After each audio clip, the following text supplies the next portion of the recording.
New documents shedding light on dozens of flights through Jacksonville, which Florida Governor Ron DeSantis says are carrying migrants. I-Team investigator Vic Micolucci joins us with records we just obtained from state law enforcement.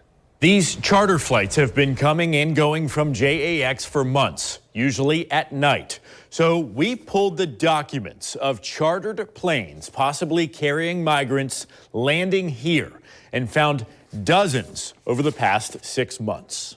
These pictures from local photographer David Rosenblum show a chartered flight offloading migrants into vans and buses at Jacksonville International Airport. It's reckless and it's wrong. Republican Governor Ron DeSantis claims the Biden administration is moving migrants across the country under a veil of secrecy. So these are middle of the night flights, no notification to the state or anybody, and this is not the way you keep people safe. It's reckless and it's wrong. DeSantis says he's working with the legislature to stop these flights, and he points to the case of a Honduran migrant who posed as a teenager at the border and was put on a flight to Jacksonville in August. Police say after arriving, Yeri Medina Ulloa killed a father of 4 in Arlington last month.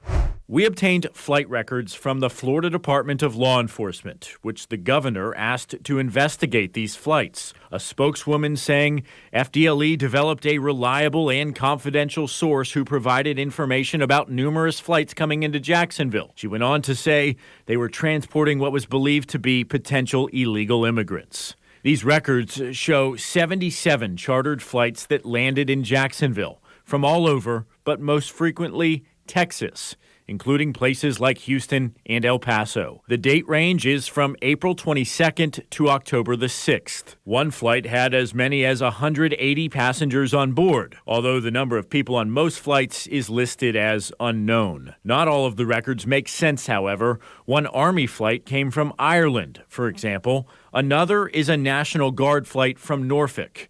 We've asked the state to clarify. It's absolutely unacceptable. It's a complete national security threat, as well as a threat to our local communities if we have no idea who is coming, because quite frankly, there's been no vetting, there's been no identification, and that's a problem. Republican Congresswoman Kat Cammack, who's on the House Homeland Security Committee, says the government is doing this without even briefing lawmakers. So you, as a member of Congress, do not know where these migrants are heading?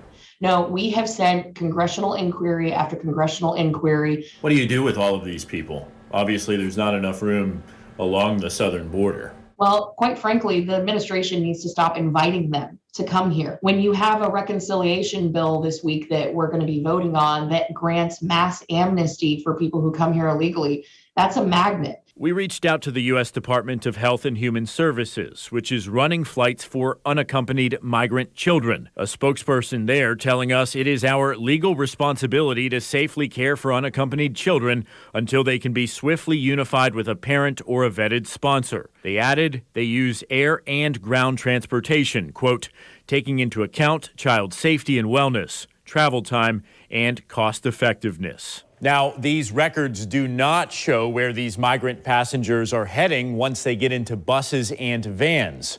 Meanwhile, Florida's Attorney General Ashley Moody has teamed up with the governor to sue the Biden administration, claiming relocating migrants to Florida is illegal.